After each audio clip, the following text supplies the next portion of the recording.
السلام عليكم ورحمة الله وبركاته. كل ثورة وأنتم بخير، معا نحو مجتمع متمكن ودولة حصينة. الرؤية التي يستند عليها برنامج انتخابي هي تمكين المجتمع وسلطة الدولة بدلا من دولة السلطة، كذلك يسعى إلى تنظيم التدافع وتحقيق استقلالية القرار وأنسنة السياسة وتمكين الإنسان، ويقوم على تحقيق ذلك من خلال تفعيل دور المؤسسات وكوادرها. وهنا أتكلم عن تفعيل دور المؤسسات الإعلامية والثقافية والتعليمية والاجتماعية، تفعيل دورها الإنساني والثقافي وتحريرها من التطويع السياسي والتوحش الاقتصادي العابر للقارات. يستند هذا البرنامج على عدة محاور.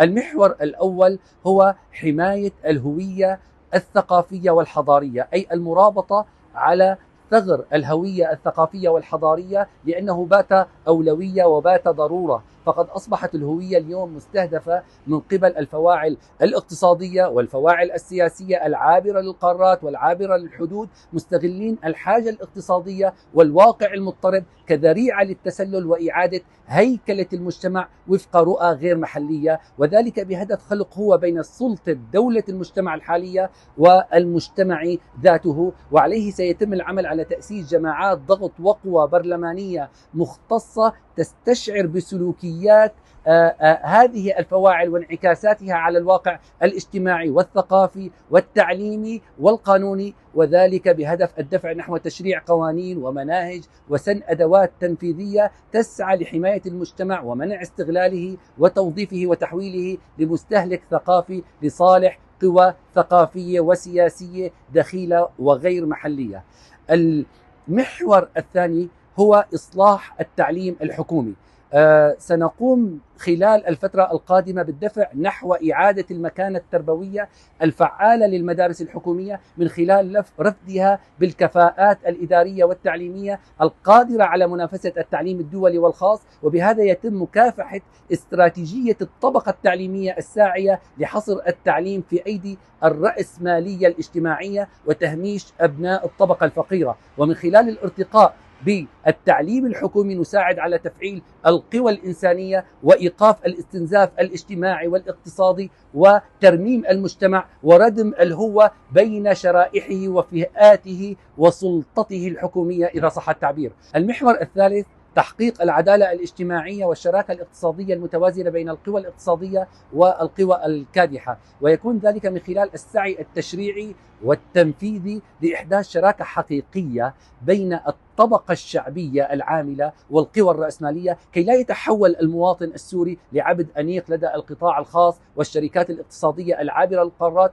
أو الشركات المحلية. وتتحقق الشراكة من خلال التمكين القانوني للموظف في السوق الاقتصادي والمؤسساتي وعدم جعله عرضة للجشع الاقتصادي، ويتم الأمر من خلال إلزام رب العمل بوضع الحد الأدنى للأجور وتفعيل دور الاتحاد العمالي وتوعيته قانونيا وسياسيا وإنسانيا. المحور الرابع التحول نحو الاقتصاد الإنتاجي، وهنا سنسعى إلى الدفع نحو تشجيع المشاريع الصناعية والمحلية للانتقال بالحركة الاقتصادية لحيز الإنتاج، ما يؤدي لصناعة اقتصاد متين يجمع بين التجارة والصناعة، لأن البلد التي لا تصنع لن تستقل من ناحية القرار لا السياسي ولا الاجتماعي.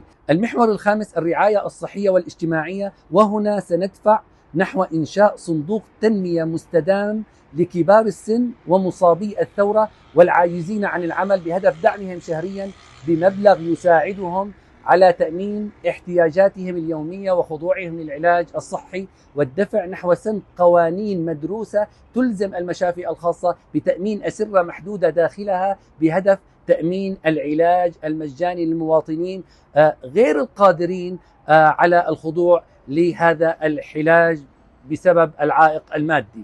وأما المحور السادس تحقيق السلم الأهلي وترميم النسيج الاجتماعي، سنقوم بالدفع نحو تفعيل الآليات الكفيلة بتحقيق السلم الأهلي وترميم الشرخ الاجتماعي الذي أحدثه النظام المخلوع بهدف تكريسه لوجوده واحتلاله، في حين أن ترميم العلاقة بين مكونات المجتمع السوري بعد التحرير والاستقلال بات ضرورة، لأن الاستقرار السوري لا يتعزز إلا بتحقيق الوعي وردم الهوة بين المكونات السورية وتصحيح الصورة الذهنية الخاطئة التي أحدثها الأسد في عقل شرائح اجتماعية معينة تجاه شرائح اجتماعية أخرى. المحور السابع تقوية المجتمع وتمكينه، أي الدفع نحو ضرورة اتخاذ إجراءات قانونية واجتماعية وسياسية تنفيذية تجاه الإجراءات القانونية والسياسية والاقتصادية التي اتخذها النظام المخلوع بهدف تحقيق جريمة التهجير والتغيير الديمغرافي وإفقار المجتمع وإضعافه على حساب توغل وتوحش السلطة والدولة. المحور الثامن تفعيل دور الجمعيات، جمعيات المجتمع المدني، والدفع نحو استقلالها الثقافي ومنعها من الاختطاف، ويكون ذلك من خلال سن آليات قانونية وتنفيذية تدعم الاستقلالية المادية والفكرية لهذه الجمعيات لمنع توظيفها سياسيا من خلال التمويل الخارجي المباشر. وأما المحور التاسع هو تثقيف المعسكر وعسكرة المثقفة، يكون ذلك بالدفع نحو عسكرة الطبقة المثقفة بدورات مكثفة وتمكينها، وإلا سيبقى المثقف تابع ومعطل على المستوى الحضاري، ويكون ذلك بالتوازي مع إجراء برامج تثقف الطبقة المقاتلة إذا لم تكن متعلمة. فالبندقية المثقفة الأخلاقية غير قابلة للارتهان لأنها صاحبة مشروع ومبدأ. ختاما، أعتقد أن تمكين المجتمع يبدأ بتمكين الإنسان، وأن تمكين الدولة التحررية يكون بتمكين المجتمع، وإن بناء الدولة القوية يمر عبر المواطن الواعي. إن برنامجي هذا هو التزام برلماني لتحقيق هذه الرؤية من خلال العمل الجاد والشفاف لبناء سوريا الجديدة، سوريا الحرية، سوريا القانون، سوريا الكرامة، سوريا العدالة الاجتماعية لكل مواطنيها، معا نحو مجتمع متمكن ودولة حصينة.